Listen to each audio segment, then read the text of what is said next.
From the outset, I've always been interested in philanthropy because I believe that business must be a force for positive change in the community in which you work. So I don't really pursue what some people call corporate social responsibility. I've never stopped to think of it in that way. What I pursue is using the resources that are available to me through business to help people in need and to address the urgent social needs of our time. I think the first thing that people need to appreciate about philanthropy is what philanthropy is not. Philanthropy is not charity. It's not about giving away money.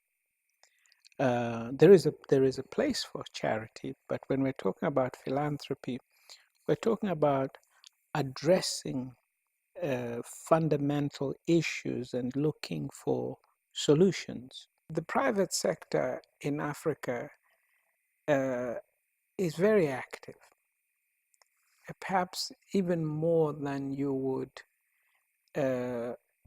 have in developed countries, because the pressure on us to address issues in the society, issues of poverty, issues of inequality, we are constantly being asked for assistance.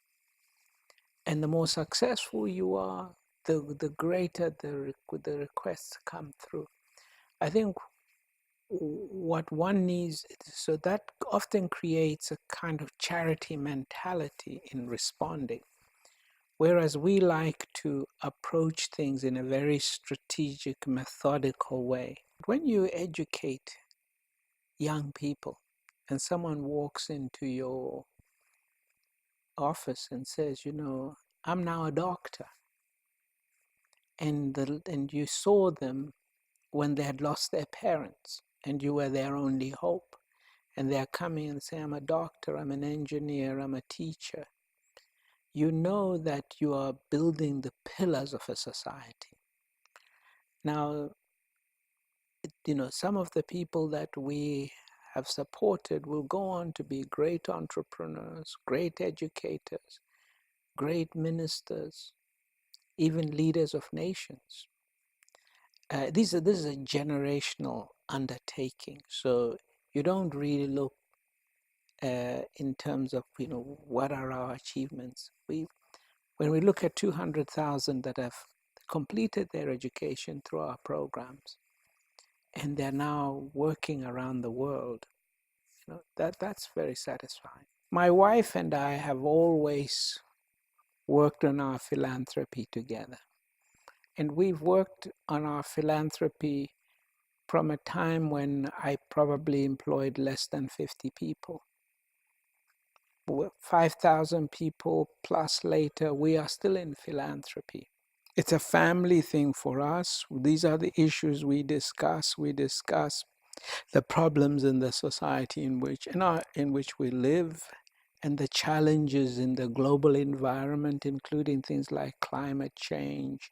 And so we've raised our children to believe that this is why we are in business. So it didn't surprise me that even though my eldest daughter studied banking and finance, she still decided to go and do a master's degree in social entrepreneurship, and trying to understand the tools of effective philanthropy, because there are a lot of philanthropists out there, but not all philanthropy that is taking place is effective. And we ourselves are always learning. So, we have 6 children, so we hope that all of them will find their own area of comfort, even as they begin to go out into the world and build their own careers. If you really want a legacy, if you want to lay down the foundations in which people remember you for the right reasons, then philanthropy is the way to go. Not knee-jerk reactions to give away money, but real systematic area, identifying strategically what you're good at and how you can work with others, sometimes even to push that through.